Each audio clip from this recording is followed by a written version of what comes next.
Rebonjour à tous, il est 10h55.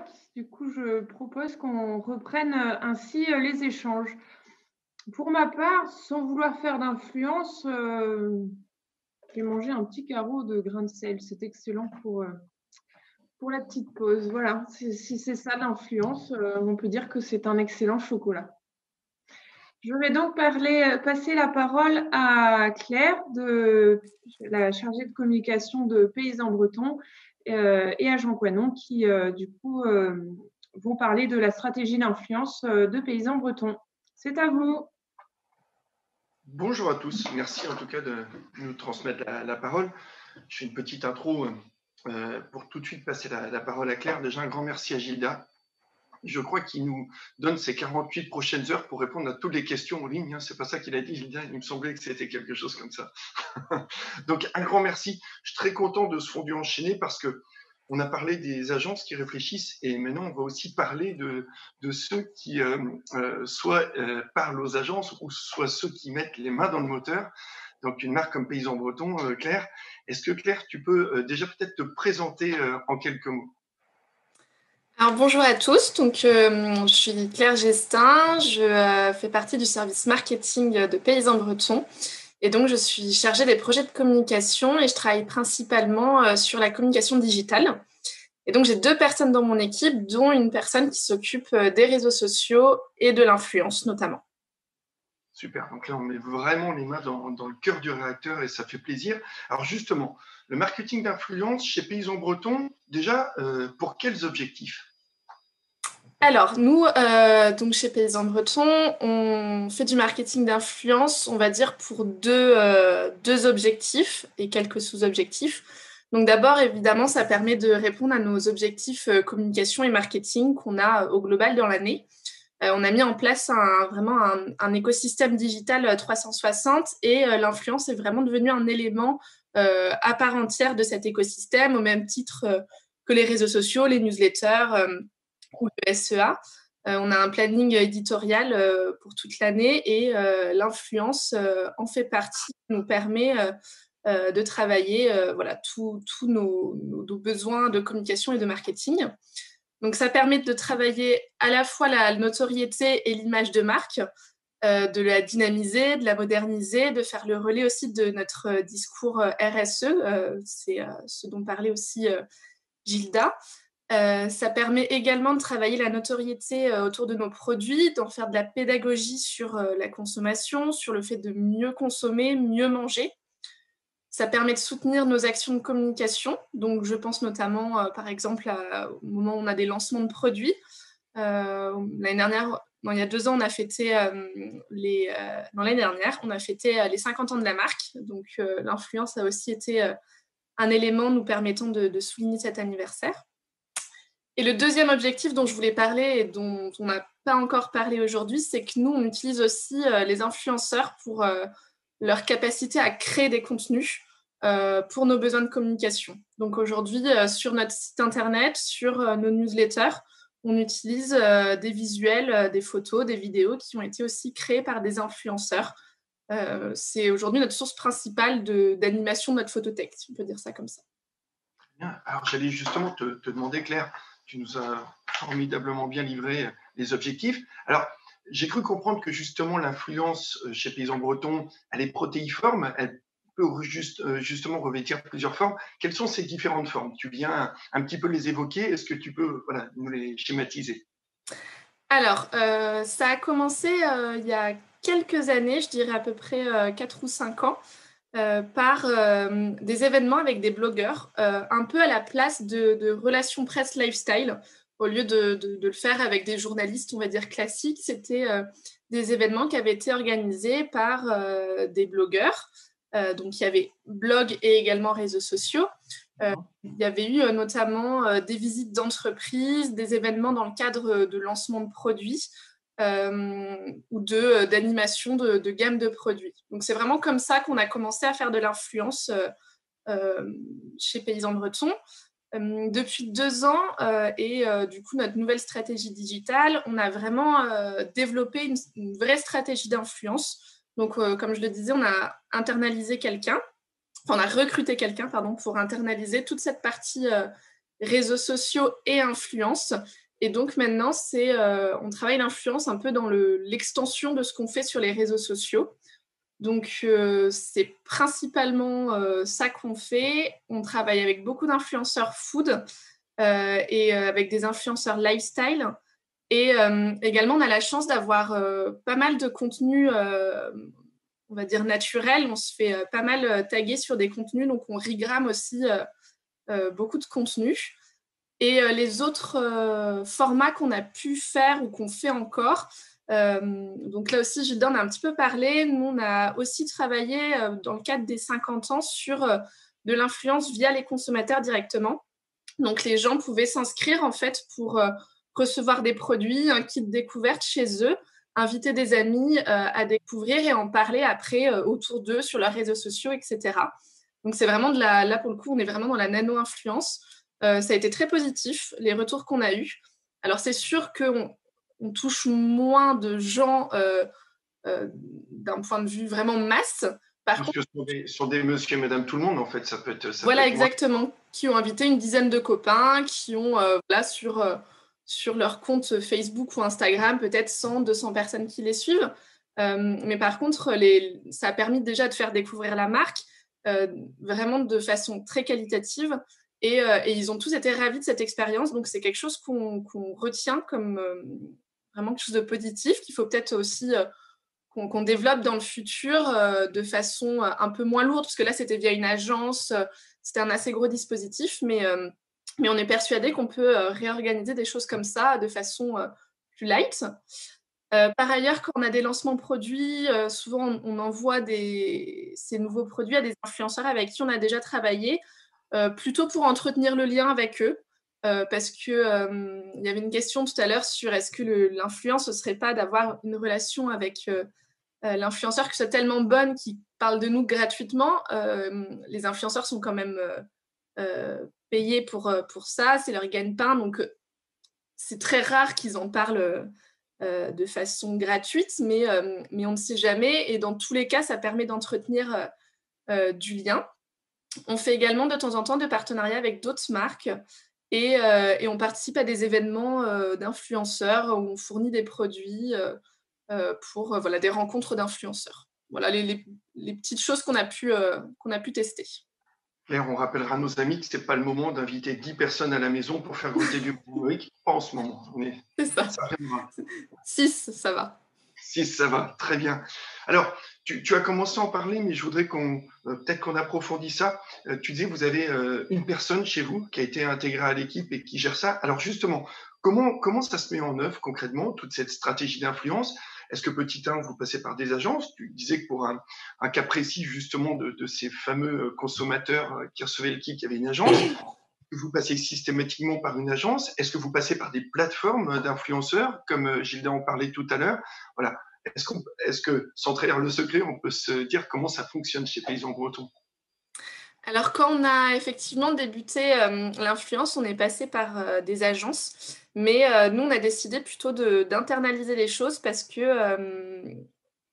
faut savoir que sur le digital, vous le savez certainement d'ailleurs, et beaucoup de monde le dit, il n'y a pas de vérité vraie. Ce qui est vrai aujourd'hui ne le sera pas forcément demain. Il faut vraiment s'autoriser à faire du test and learn, à être vraiment cohérent et le plus naturel possible. Et du coup, nous, le fait d'avoir les choses en interne, on trouvait que c'était un moyen aussi d'être plus libre, plus souple, de pouvoir s'autoriser à tester les choses, à se tromper parfois aussi. Et du coup, on a souhaité internaliser toute notre partie réseaux sociaux et par extension, on a internalisé finalement la partie influenceur. Donc aujourd'hui, nous, on le fait que en interne. Il peut y arriver pour certains événements, certaines occasions, qu'il y ait une agence qui rentre dans la boucle, mais vraiment la majeure partie de ce qu'on fait est gérée par la personne du coup de mon équipe, Elodie, que je salue, qui doit nous écouter. Par ailleurs, qu'est-ce que j'allais dire? On n'a pas aujourd'hui d'outils pour centraliser. Donc, j'ai bien retenu Call Square, l'outil dont parlait Gilda. Il y a quelques temps, il y a un an environ, on s'était rapproché de plateformes justement pour gérer ça. Alors, c'est vrai qu'il y a plein de choses qui sont intéressantes, notamment pour faciliter la recherche des influenceurs, pour pouvoir suivre les KPI. Aujourd'hui, on n'en a pas encore passé le pas, mais finalement, ça fait que 2 ans qu'on travaille sur ce sujet. Donc, voilà, on a aussi voulu monter progressivement en puissance parce que c'est les budgets qu'on va mettre sur le fait de prendre une plateforme, c'est un budget qu'on s'enlevait aussi sur le fait de faire de l'influence. Donc, pour l'instant, on n'a pas encore passé le pas, mais on s'y intéresse. Concrètement, du coup, si je dois expliquer comment nous, on travaille, on fait à peu près entre 1 et 3 partenariats chaque mois, avec soit un ou plusieurs posts, stories, etc., de publiés par influenceurs. On travaille plutôt avec des micro-influenceurs, donc sur des communautés qui peuvent aller de 8, 10 000, 20 000. Il y en a beaucoup autour de 20, 40 000, jusqu'à peu près 140. On travaille rarement avec des communautés, des influenceurs qui ont des communautés plus grandes que ça. Nous, sur le food, c'est surtout sur Instagram. Le food et le lifestyle, on travaille beaucoup, beaucoup sur Instagram. Les influenceurs qu'on contacte sont de moins en moins sur Facebook. Il peut y arriver qu'ils fassent des relais sur leur blog et finalement, quand on parle un peu de leurs statistiques de visite, etc., c'est pas du tout inintéressant. C'est des gens qui ont aussi des plateformes qui ramènent du monde, de la visite. Donc, c'est également intéressant. Souvent, ça s'inclut en fait un peu dans le forfait parce que eux, du coup, on les rémunère pour créer ce contenu et ils utilisent aussi ce contenu pour alimenter leur blog faisant une pierre deux coups. Donc, généralement, ce qu'on fait, c'est soit on les contacte pour faire de la création de contenu et du sponsoring de contenu sur leur compte, soit parfois on fait juste du sponsoring. Donc, c'est-à-dire que nous, on ne va pas réutiliser le contenu derrière pour alimenter nos propres réseaux sociaux. Si je rentre dans le détail des étapes un peu qu'on suit, c'est qu'il y a d'abord une partie veille, donc recherche d'influenceurs. Donc là, comme nous, on n'a pas d'outils, c'est un petit peu, on va dire, fait à la main. Donc, on fait des recherches via des hashtags. La problématique, c'est qu'on tombe du coup sur des comptes qui sont souvent partout dans le monde. Donc, faut réussir à trouver les comptes qui nous intéressent. On a remarqué aussi que souvent, les influenceurs se suivent entre eux. Donc, en fait, un influenceur qu'on aime beaucoup, avec qui peut-être on travaille déjà, on va regarder quelle autre personne le suit ou lui, qui est-ce qu'il suit. On va regarder les personnes qui ont liké tel ou tel contenu, tel ou tel compte, les personnes qui nous suivent aussi. Et on a la chance de recevoir pas mal de propositions aussi de sponsoring. Donc, on étudie. Alors, évidemment, on ne dit pas oui à tout ne nous intéresse pas. Mais malgré tout, on prend quand même la peine de tout étudier à chaque fois. Ensuite, une fois qu'on a trouvé la personne qui nous intéresse, on regarde en détail son compte. Donc, notamment le nombre d'abonnés, le feed. On ne s'arrête pas aux 2-3 dernières publications. On regarde vraiment le compte dans son ensemble pour voir un petit peu la tendance générale, pour voir aussi si potentiellement elle évolue dans son discours, pour voir comment elle échange avec sa communauté. Ça, c'est vraiment quelque chose d'important pour nous. Quel lien elle entretient? Est-ce qu'elle est réactive avec la communauté? Est-ce que c'est une personne qui se relance? Est-ce qu'il y a aussi beaucoup de commentaires? Est-ce que les gens commentent les publications? Et si oui, pour dire quoi? Ça permet aussi de déceler, justement, il y avait une question sur les comptes un peu boostés faussement. Ça permet aussi de s'assurer que c'est des vraies personnes derrière qui commentent, qui les suivent.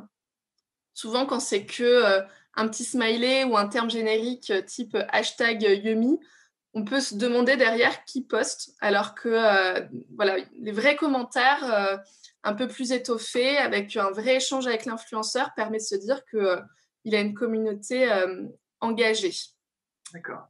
On regarde aussi s'ils font beaucoup de partenariats, parce que c'est vrai que dans le domaine de la food, finalement, on peut retomber facilement sur les mêmes influenceurs et sur du coup des influenceurs qui travaillent avec beaucoup de marques concurrentes, etc.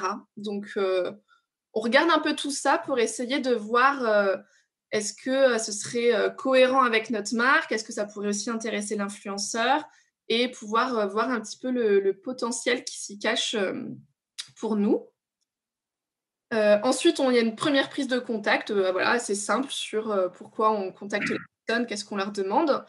Et ensuite, généralement, on fait toujours une deuxième prise de contact plus étoffée, où là, nous, on essaye vraiment d'appeler les influenceurs, de les avoir au téléphone parce que on veut vraiment prendre le temps de leur expliquer la marque, leur expliquer ce qui se cache derrière Paysans Bretons. On a beaucoup de choses à valoriser sur nos valeurs, voilà, on est une marque coopérative, derrière Paysans Bretons, c'est des éleveurs.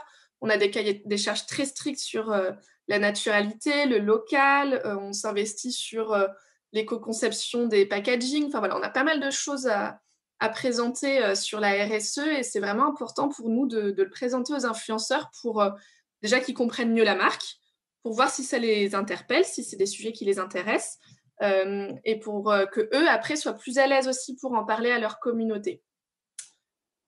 Voilà, après on échange avec eux sur ce qu'on leur demande, nous, pourquoi on les contacte. Donc soit nous, on leur dit on veut tel type de contenu, soit on leur laisse la possibilité de nous proposer ce qu'ils ont en tête. Ça peut être effectivement un post, des stories, des vidéos pas à pas, ça peut être vraiment une recette ou un contenu plus lifestyle, un jeu concours si ça s'y prête sur leur communauté. On essaye un peu de balayer un peu tous les sujets. Et évidemment, c'est là qu'on parle de la tarification du sponsoring. Et donc, nous, on finit après, ça nous permet de définir un contrat de partenariat. Comme ça, vous passez toujours en direct. Vous passez toujours en direct, vous ne passez pas par il existe des agents, on le sait, ou des agences également. Donc, vous passez toujours en direct avec les influenceurs. C'est ça, ouais, tout à fait, ouais.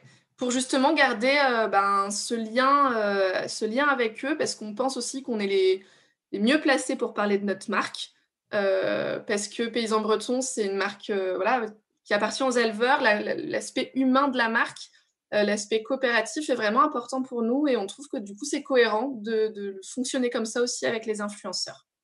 Ça fait beaucoup écho à ce que disait effectivement Gilda. Vous Tout à fait. Influencez avec du sens. C'est-à-dire qu'en gros, vous allez là où vous êtes légitime et en apportant les preuves qui vont bien.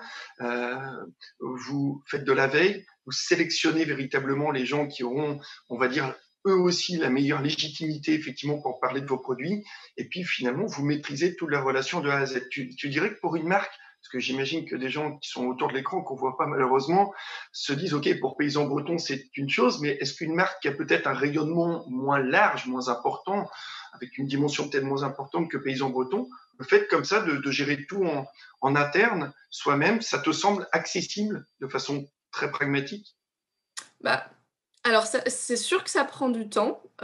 Si j'étais toute seule, on le ferait certainement pas comme ça. J'ai la chance d'avoir quelqu'un qui travaille avec moi sur ce sujet-là. Donc, clairement, oui, ça prend du temps.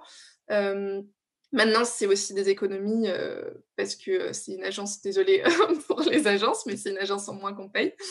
Je pense que c'est faisable parce que c'est ce que disait Gilda. Le digital, c'est du test and learn. On n'est pas obligé de commencer gros. On peut commencer petit, on peut se faire nos marques, on peut essayer de contacter un influenceur, 2, 3. On n'est pas obligé tout de suite de partir sur des choses énormes. Donc, ça permet aussi, moi, je trouve, de mieux cerner ce qu'on a envie, de se faire sa propre construction de stratégie influenceur sans justement tout de suite engager des sommes importantes. Alors, quel résultat on peut attendre, quel bénéfice tangible vous dégagez, vous, chez Paysans Bretons, sur cette stratégie d'influence? Alors du coup, nous, ce qu'on remarque sur la stratégie influenceur, c'est que ça nous permet de donner de la visibilité vraiment à notre marque. Ça permet aussi de créer des interactions autour de la marque sur une communication qui ne serait pas maîtrisée par nous, mais qui viendrait de quelqu'un d'autre. Donc on a effectivement un écosystème avec de la pub télé, un site web, des réseaux sociaux, mais ça permet d'avoir vraiment un canal différenciant qui vient s'ajouter à tout ça et qui finalement permet aussi de faire passer des messages autrement. Ça permet de travailler sur la confiance aussi à la marque. Ça fait encore écho à ce qu'a présenté Gilda, mais c'est vrai qu'il y a une vraie problématique de marque sur cette question de confiance. Et finalement, travailler avec les influenceurs permet aussi à ce que ce soit eux qui passent les messages Alors évidemment, il faut respecter justement le style graphique, les lignes éditoriales, etc. des influenceurs, sinon ça ne marche pas. C'est pour ça que nous, on est vraiment attachés au fait de présenter notre marque aux influenceurs. Après, en fonction du contenu qu'on veut qu'ils mettent en ligne, on les aiguille sur nos messages clés, mais on les laisse choisir les messages vers lesquels ils se sentent le plus proches. On les laisse écrire aussi avec leurs propres mots. Alors, on leur demande de nous envoyer généralement les wordings, pas pour leur dire non, moi je voudrais que tu écrives comme ça, mais quand même pour vérifier qu'ils ne disent pas une grosse ânerie qu'on n'aurait pas le droit de dire, parce que évidemment, tous les sujets de marque coopérative, de RSE, etc., c'est pas forcément toujours simple. Il y a des subtilités, des choses qu'on a le droit de dire, pas dire. Donc, c'est plutôt pour cadrer qu'ils ne disent pas quand même quelque chose qu'on n'aurait pas le droit de dire, mais sinon, on les laisse vraiment s'exprimer sur notre marque. Donc voilà, ça nous permet de travailler la confiance. Ça permet de passer d'autres messages un peu plus RSE. On pense que ça permet aussi de donner envie d'essayer les produits. C'est vrai que nous, on n'a pas de site e-commerce. On travaille avec la grande distribution et toutes les actions qu'on fait sur le digital, c'est toujours un peu compliqué de pouvoir vraiment définir derrière un ROI, un taux de transformation, etc. parce qu'on n'a pas la possibilité de dire code promo, moins 40% sur notre site, etc. Mais on pense que le travail qu'on fait avec les influenceurs donne envie justement d'aller découvrir les produits, d'aller les essayer. J'ai noté quelques chiffres si vous voulez. Ah ouais, ça m'intéresse parce que j'allais te poser la question juste avant que tu donnes les chiffres peut-être. En fait, tu identifies pas mal d'objectifs à l'origine qui sont des objectifs quali, c'est-à-dire travailler la notoriété, les interactions, générer de la confiance, difficile à mesurer, bien évidemment, l'envie d'essayer le produit. On va dire, alors, la notoriété, ça peut être quanti-quali, mais est-ce que c'est que des objectifs qui sont quali à l'origine et après, on mesure à la fin ce que ça a donné ou est-ce qu'on peut déjà aussi mesurer des objectifs quantitatifs? Alors, du coup, nous, en fait, déjà, les performances sur les réseaux sociaux et sur l'influence, ça dépend de beaucoup de choses, selon moi. Ça dépend des objectifs qu'on se fixe. Donc, effectivement, moi, j'ai parlé de notoriété, d'image, de créer de la discussion, de passer nos messages RSE, de donner envie d'essayer des produits. Enfin, voilà, on peut avoir plein d'objectifs, mais ça dépend aussi du secteur sur lequel on est, du type de produit qu'on met en avant, du type de contenu. Évidemment, on aura beaucoup plus d'engagement sur un contenu jeu concours que sur un post vraiment classique. Ça dépend de la réactivité de la communauté. Plus les comptes sont gros, moins il y a de réactions la plupart du temps. Donc, il faut prendre tout ça en compte pour analyser déjà les performances. Nous, on a créé un tableau de suivi des KPI, donc, où on suit vraiment toute l'année tous les contenus. Donc, que ce soit à la fois les publications payées, mais également les publications gratuites, parce que du coup, on se fait soit taguer, soit on voit les produits directement, soit les gens parlent de nous dans les wordings, et ce n'est pas forcément des contenus qu'on a payés, ce n'est pas forcément des gens avec qui on a été en contact. Donc, on prend les deux informations, à la fois les payés, qu'on suit évidemment de façon encore plus précise, mais également les publications gratuites. Et donc, on a listé plusieurs KPI. Donc, ça va être sur quel réseau social ça s'est passé, le type de contenu, est-ce que c'était plutôt une photo, une vidéo, une story, un peu le wording, l'ambiance, on va dire, derrière tout ce contenu, la taille des communautés, le nombre de likes, le nombre de commentaires, de partages, pour définir après des taux, des taux d'engagement, des coûts aux commentaires, par exemple, pour les publications payées. Voilà, on a un tableau assez large où on essaye de suivre un peu toute cette performance. Donc, ça nous permet à la fois de mesurer la visibilité de la marque, avec la notion de communauté, de taille de communauté. En tout cas, nous, on n'arrive pas pour l'instant à trouver un chiffre vraiment précis sur la part de la communauté qui voit réellement les contenus. Sur Facebook, on sait que c'est 2% à peu près. Sur Instagram, nous, pour l'instant, on n'a pas forcément l'information. Alors, peut-être que sur des outils comme CallSquare, c'est disponible, mais nous, pour l'instant, on n'a pas plus d'infos, donc c'est plutôt un reach potentiel qu'on note, une visibilité potentielle. On note également effectivement les commentaires, qu'est-ce qui se dit autour de la marque d'un point de vue quantitatif et également d'un point de vue qualitatif. Voilà, enfin pas mal de choses. Ça nous permet de voir d'un côté les performances de ce qu'on paye. Donc quel influenceur, quel partenariat a été le plus intéressant selon nous par rapport à l'objectif qu'on s'est fixé. Et ça permet aussi de pouvoir déceler des futurs partenariats intéressants, notamment dans les posts où on aurait été tagué de façon naturelle. Tu voulais nous partager du coup quelques chiffres, peut-être, Claire? Ouais, alors, du coup, j'ai noté quelques chiffres. Donc, sur les 8 premiers mois de 2020, donc entre septembre et août, on a été soit montré donc, les packs de nos produits, soit tagués ou cités dans 780 publications. Donc, ça fait une moyenne de 100 par mois environ, je crois. Bah oui, c'est ça. On en a fait 27 qui ont été payés.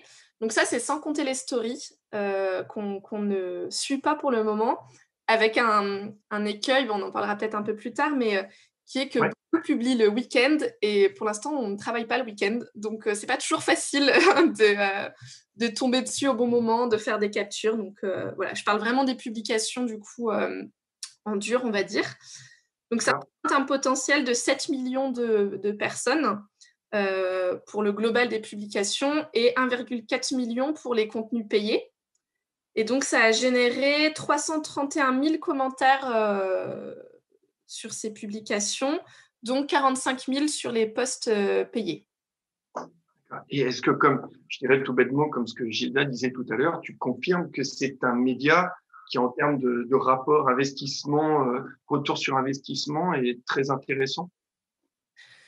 Alors oui, c'est intéressant, c'est sûr. Il faut quand même garder en tête que les réseaux sociaux, c'est très rapide. Donc on voit, on peut aussi oublier très vite.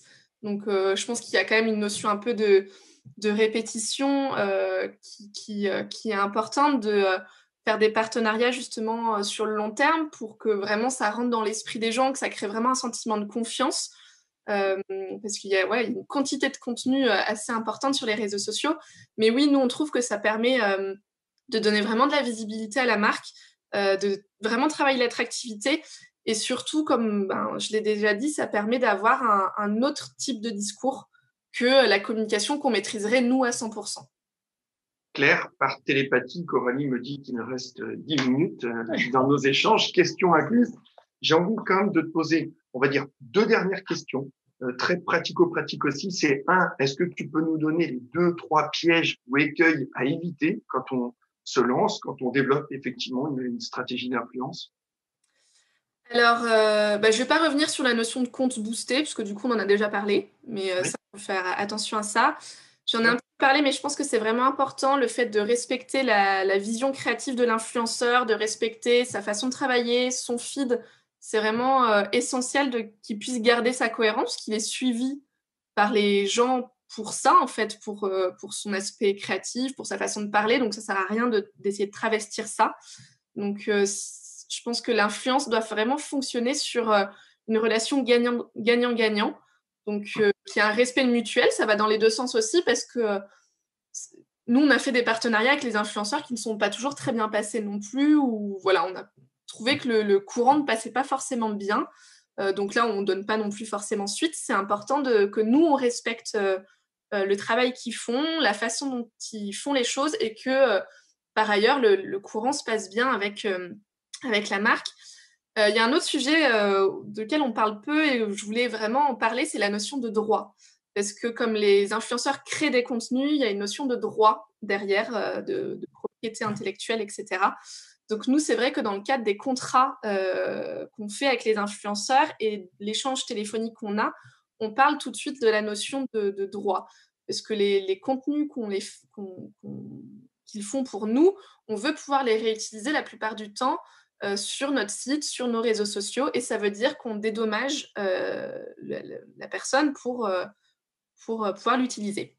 Donc c'est important parce que Aujourd'hui, il y a beaucoup d'influenceurs qui se font rémunérer pour publier du contenu sur leur propre réseau et qui ne s'attendent pas forcément à ce que nous, on souhaite réutiliser.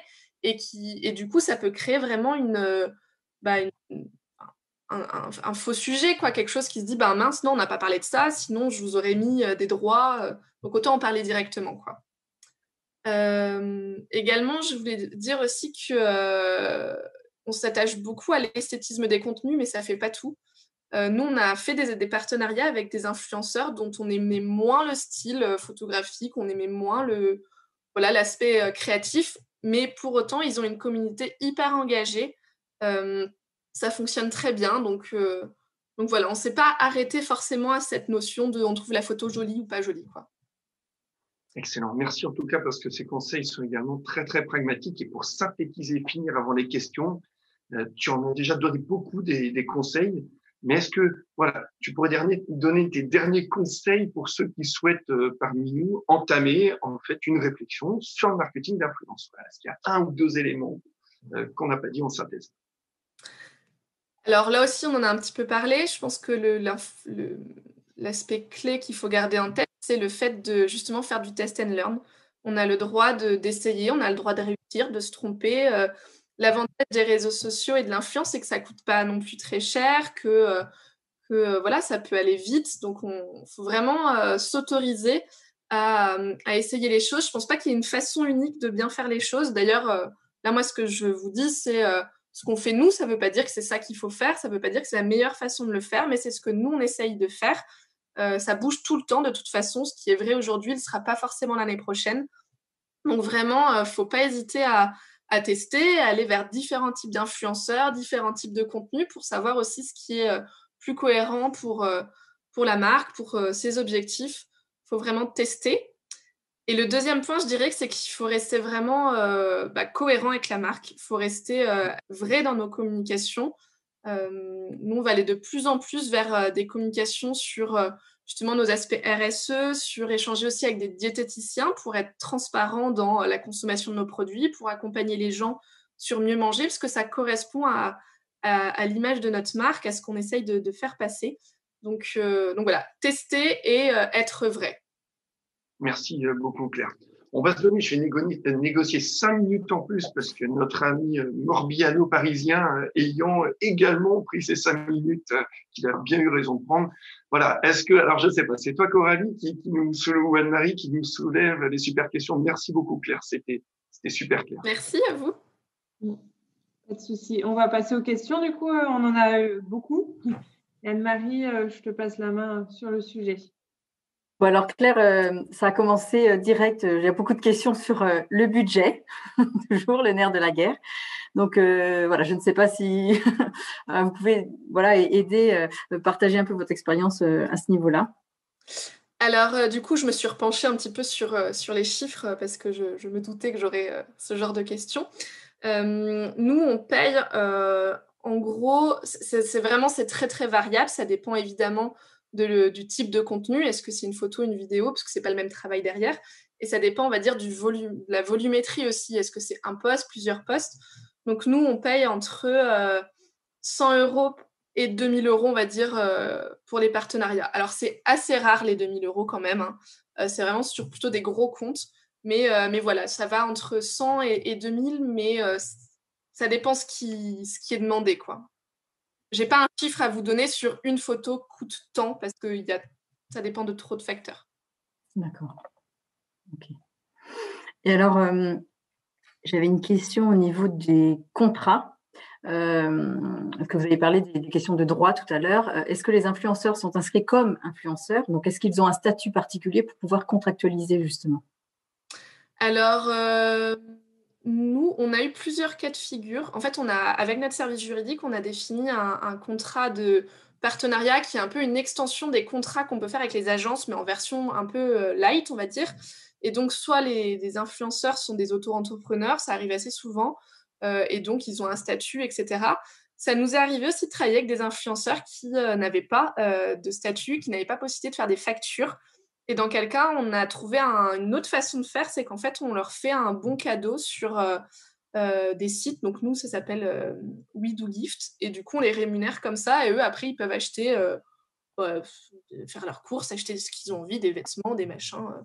Voilà, c'est aussi une autre façon de faire quand la personne n'a pas de statut juridique, mais souvent ils en ont quand même. D'accord. Ok. Alors, j'ai un certain nombre de questions et également sur comment faites-vous, avez-vous déjà vécu le fait que ça se passe mal avec un influenceur, c'est-à-dire il parlait de la marque négativement? Alors ça, j'ai pas trop d'exemples. Négativement, non. Enfin, en tout cas, D'accord. pas qu'on l'ait listé, pas qu'on l'ait vu. Pas d'un point de vue influence, en tout cas. On a évidemment de temps en temps des commentaires négatifs sur nos réseaux sociaux, mais vraiment qu'un influenceur parle de notre marque de façon négative, non, c'est pas arrivé. C'est arrivé qu'on fasse des partenariats ou ce que je disais tout à l'heure, que voilà, on soit pas forcément d'accord sur la façon de travailler, que on trouve que le contenu que la personne a créé n'est pas du tout ce qu'on avait demandé, et quand même on paye aussi, donc oui, respecter le style, respecter tout ça, mais quand même il y a une notion qu'on a payé pour avoir ce contenu, donc on a demandé de refaire des choses qui ont pu pas forcément toujours bien se passer, mais c'est quand même assez rare. Mais quelqu'un qui parle négativement, non, je n'ai pas en tête ça. Désolée. Alors, peut-être que Gilda aurait un exemple à donner, parce que je trouve la question intéressante. Y a, en même temps, tu viens de l'évoquer tout à l'heure sur l'exemple de paysans bretons. Quand tu évoques à la fin un point qui est assez clé pour moi, qui est une manière de réponse à ça, je l'ai vécu. Mais la meilleure moyen de s'en prévenir, c'est ce que tu évoques tout à l'heure. C'est on peut commencer petit. Ce qui est clé aussi, c'est de fidéliser ses influenceurs. C'est qu'en fait, je pense qu'il y a plusieurs choses dans le test and learn. Il y a essayer et voir si c'est performant. Et il y a aussi un truc qui se fait un peu comme dans les relations humaines au global. C'est-à-dire on garde autour de nous des gens en qui on a confiance, qui nous font du bien, qui nous ressemblent et avec lesquels on évolue. C'est un peu comme dans la vie. Et dans l'influence, je trouve que les marques qui réussissent sont celles qui réussissent sur 1 année, 2 années, 3 années, à garder auprès d'elles les influenceurs qui vont bien parler d'elles, qui vont partager les mêmes valeurs. Et moi, il m'est arrivé dans des campagnes, et je pense notamment au tout début, à l'époque des blogueurs, où les égos étaient peut-être un peu plus forts, d'interrompre une campagne, de dire on a un rapport contractuel, vous ne respectez pas nos engagements, vous ne respectez pas la marque, c'est un donnant-donnant. Et donc, voilà, à partir du moment, ce que tu évoques tout à fait sur la contractualisation, il s'agit de donner une liberté parce qu'on veut que quelqu'un parle spontanément de nous. Il y a quand même une notion de respect, de cadrage. C'est aussi un accord où on est là pour, certes, donner une liberté, mais on essaye, et c'est tout à fait ton point tout à l'heure, et c'est tout à fait la politique que tu évoques avec Paysans Bretons, que je trouve très juste. La rencontre préliminaire pour partager des valeurs, parler de soi en marque, que ce ne soit pas quelque chose d'automatique, qui est plateforme ou pas d'ailleurs. Ce moment-là, ce qu'on appelle le brief à l'influenceur, qui est un gros mot, mais c'est une rencontre où on va dire qu'est-ce qu'on cherche ensemble, est-ce qu'on est d'accord sur l'objectif. Une fois qu'on a ça, et qu'on a vraiment ce contrat juridique d'un côté, financier, mais moral aussi. Alors évidemment, le mieux, et c'était un peu la question qu'il y avait tout à l'heure sur l'influence naturelle, le mieux, c'est d'avoir quand même des gens qui assez spontanément partagent les mêmes valeurs, aiment vos produits. On a moins de problèmes comme ça. Ok. Claire, on va poser une dernière question qui est très intéressante. C'est avez-vous déjà fait du marketing d'influence en B2B, notamment en RHD? Alors, la partie RHD, c'est pas moi qui travaille dessus. On a un service Laïta professionnel. Donc, je ne saurais pas forcément répondre. Je ne crois pas. Enfin, ça ne me dit rien, mais je peux pas vous l'affirmer. En tout cas, s'il y a eu, c'est pas moi qui ai travaillé dessus. Donc, je ne saurais pas forcément vous dire. Par contre, ça nous arrive de faire du partenariat avec d'autres marques. Donc, c'est pas vraiment du B2B et de la RHD, mais non, je sais pas vous répondre. Okay. Merci beaucoup Claire, merci beaucoup. Merci à vous. L'échange passionnant. J'ai eu des retours là en direct, comme quoi ça donnait vraiment un éclairage qui est très complémentaire aux propos de Gilda. Donc c'est vraiment. Tant mieux, super. Merci Claire, merci beaucoup pour. Merci Jean aussi. Excellent.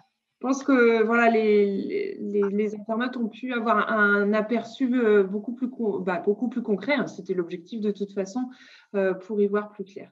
Il est 34 à mon écran. Je vous propose une courte pause. Cette fois-ci, on va prendre 3 minutes. On reprend à 38. À de suite.